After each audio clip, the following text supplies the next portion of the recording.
Hello friends! இது உங்கள் சபரியன் family. சபரியன் ஃபேமிலில நீங்களும் ஒருத்தராகணும்னு நினைக்கிறீங்களா? அப்ப உடனே நம்ம சேனல சப்ஸ்கிரைப் பண்ணி வச்சுக்கோங்க. இன்னைக்கு நம்ம பார்க்கக்கூடிய ரெசிபி என்னன்னா, ரவ வச்சு நாட்டு சர்க்கரையும் சேர்த்து ஒரு ஹெல்தியான கேக் ரெசிபி தான் பண்ணியிருக்கோம். ரொம்ப டேஸ்டியா இருக்கும். வாங்க இப்ப நம்ம இத எப்படி பண்ணலாம்னு பார்க்கலாம். இத பண்றதுக்கு 1 கப் அளவுக்கு வறுக்காத ரவ மிக்ஸி ஜார்ல சேர்த்துக்கிறேன். இப்ப இத நல்லா வந்து மிக்ஸில போட்டு ஒரு அடி அடிச்சு எடுத்துட்டு வந்துருங்க. ரொம்ப பவுடர் ஆகாது. நம்ம நெறைய சேர்த்து அடிக்கும்போது பவுடர் ஆயிரும். இது உள்ள பவுடர் ஆச்சுனாலும் ஓகே, ஆகாட்டியும் ஓகே ஒண்ணும் பிரச்சனை இல்ல. இப்ப இதுல நம்ம எந்த கப்புக்கு ரவை எடுத்தோமோ, அதுக்கு 1 1/2 கப் அளவுக்கு நாட்டு சர்க்கரை சேர்த்துக்கிறேன். அதையும் சேர்த்து நல்லா அடிச்சு எடுத்துட்டு வந்துரலாம். நீங்க வெள்ள சர்க்கரை சேர்க்கிறதா இருந்தா 1/2 கப்லேருந்து 3/4 கப் வரைக்கும் சேர்த்துக்கோங்க. 1 கப் ரவைக்கு 1/2லேருந்து 3/4 கப் வரைக்கும் வெல்லம் சேர்த்து ஒயிட் சுகர் சேர்த்தீங்கன்னா கரெக்ட்டா இருக்கும். இப்ப இத கூடவே 2 முட்டை அடிச்சு சேர்த்துக்கலாம். 1 கப் ரவைக்கு 1 1/2 கப் நாட்டு சர்க்கரை, 2 முட்டை. இப்போ இத மிக்ஸில வந்து அரைச்சு எடுத்துக்கணும். இந்த முட்டை ஸ்மெல் வராம இருக்கிறதுக்காக 2 ஏலக்காய் சேர்த்துக்கிறோம். 1/2 டீஸ்பூன் அளவுக்கு பேக்கிங் பவுடர் ஆட் பண்ணிக்கிறேன். நீங்க வெண்ணிலா எசன்ஸ் இருந்தா கூட ஆட் பண்ணிக்கலாம். 2 டேபிள் ஸ்பூன் அளவுக்கு நெய் ஆட் பண்ணிக்கிறேன். நீங்க நெய் இல்லாட்டி எண்ணெய் கூட ஆட் பண்ணிக்கலாம். இப்போ இதுல ஒரு பிஞ்ச் அளவுக்கு உப்பு சேர்த்துக்கிறேன்.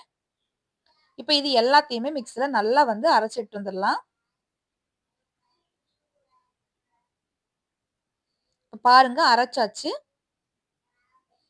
நமக்கு இது என்ன கன்சிஸ்டன்சிக்கு வேணுமோ அது பார்த்துக்கோங்க. கொஞ்சம் லிக்விட் கன்சிஸ்டன்சி இருந்தா நல்லாருக்கும். இப்ப எனக்கு வந்து இது ரொம்ப திக்கா இருக்கிற மாரி ஃபீல் ஆச்சு. அதனால நான் என்ன பண்றேன்னா, 2 டேபிள் ஸ்பூன் அளவுக்கு கெட்டியான பால், நான் காய்ச்சாத பால் தான் சேர்த்துக்கிறேன். 2 டேபிள் ஸ்பூன் அளவுக்கு மட்டும் நான் பால் சேர்த்து, இத மறுபடியும் ஒருக்கா அடிச்சு எடுத்துட்டு வந்துட்டேன். இப்ப பாருங்க நமக்கு இந்த கன்சிஸ்டன்சி வந்து இப்ப கரெக்ட்டா இருக்கு. இப்போ இத நம்ம சேர்க்கிறது கேக் செய்றதுக்கு அந்த கேக் பான் எடுத்துக்கோங்க. கேக் பான் இல்ல அப்டின்னா டிஃபன் பாக்ஸோ, இல்ல குண்டா மாதிரி ஏதாச்சும் இருந்தா கூட நீங்க எடுத்துக்கலாம். இப்ப நான் கேக் பான்ல பட்டர் ஷீட் இருந்தா பட்டர் ஷீட் போட்டுக்கோங்க. அப்படி இல்லன்னா, ஃபுல்லா வந்து நெய்யோ, எண்ணெயோ ஸ்ப்ரெட் பண்ணி விட்டுக்கோங்க. விட்டுட்டு, இப்ப நம்ம அரைச்சு வச்சிருக்கக்கூடிய அந்த மிக்ஸிங்க இது கூட சேர்த்துக்கலாம். எப்பவுமே கேக் செய்யும்போது, 1/2 பாத்திரம் அளவுக்கு தான் வந்து நம்ம அந்த மிக்ஸிங் ஊத்தணும். ஃபுல்லா ஊத்திறக்கூடாது. ஏன்னா நமக்கு வந்து நல்லா வந்து பொங்கி வரும். இப்போ வந்து பபிள்ஸ் எதுவுமே இல்லாம தட்டி விட்டுட்டு, நான் வந்து கொஞ்சமா கேஷ்யூ நட் இருக்குல்ல முந்திரி, அத வந்து பொடி பொடியா நறுக்கி வச்சுட்டு, அத வந்து நெய்யில வறுத்து வச்சிருக்கேன். அத நான் சேர்த்துக்கிறேன். உங்ககிட்ட என்ன நட்ஸ் இருக்கோ அத சேர்த்துக்கோங்க. நட்ஸ் இல்லாட்டியும் ஒண்ணும் பிரச்சனை கிடையாது. இது ஆப்ஷனல் தான். இப்போ குக்கர்ல வந்து கொஞ்சமா தண்ணி வச்சு நல்லா கொதிக்க வச்சுட்டேன். அதாவது நம்ம ப்ரீ ஹீட் பண்ற மாதிரி நல்லா கொதிக்க வச்சிருக்கேன். இப்போ மூடியில கேஸ்கட்ட எடுத்துறணும். விசிலும் போடக்கூடாது. உள்ள வந்து உங்களுக்கு ஒரு ஸ்டாண்ட் இருந்ததுன்னா, ஸ்டாண்ட வச்சுக்கோங்க. என்கிட்ட ஸ்டாண்ட் இல்ல. அதனால நான் இந்த மாரி பாத்திரத்த வச்சுக்கிறேன். இப்ப நம்ம கேக் பான்ல ஊத்தி வச்சிருக்கோம் இல்லையா? அத வந்து இதுல எடுத்து வச்சிரலாம். வச்சுட்டு க்ளோஸ் பண்ணிக்கோங்க. க்ளோஸ் பண்ணிட்டு எனக்கு பார்த்தீங்கன்னா 30லேருந்து 35 நிமிஷம் வரைக்கும் ஆச்சு. நெறைய பேர் 10, 15 நிமிஷத்திலேயே வெந்துரும் அப்படின்னு சொல்லுவாங்க. அது மேபி நம்ம எடுக்கக்கூடிய குவான்டிட்டிய பொறுத்தா இருக்கும்னு நெனைக்கிறேன். எனக்கு வந்து 35 நிமிஷம் ஆச்சு. இப்போ ஓப்பன் பண்ணி காமிக்கிறேன் பாருங்க.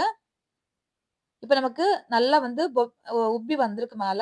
இப்ப நமக்கு ஒரு குச்சிய வச்சு போட்டு பார்த்தீங்கன்னா, அந்த குச்சியில வந்து அந்த மாவு எதுவுமே ஒட்டாம வந்துச்சு அப்படின்னு சொன்னா, நமக்கு கேக் ரெடி ஆயிடுச்சுன்னு அர்த்தம். குச்சி இல்ல அப்படின்னு சொன்னா, நீங்க கத்தி வச்சோ, இல்ல ஃபோர்க் வச்சோ, ஸ்பூன் எது வேணாலும் வச்சு நீங்க பார்த்துக்கலாம். இப்ப நமக்கு ஒட்டாம வந்திருக்கு. கேக் சூப்பரா ரெடி ஆயிடுச்சு. இப்ப நம்ம கேக்க வந்து வெளிய எடுத்துடலாம்.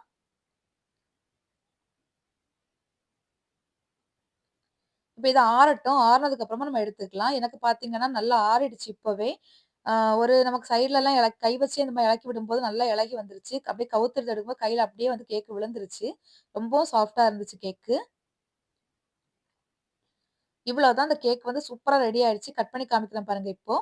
இது வந்து எனக்கு கேக் பான்ல பண்ணதுனால 35 மினிட்ஸ் ஆச்சு. நீங்க ஒரு வேள சின்ன சின்ன பவுல் மாரி கப் கேக் மாரி பண்ணீங்கன்னா, ஒரு வேள டைம் கம்மியாகலாம் அப்படின்னு நெனைக்கிறேன்.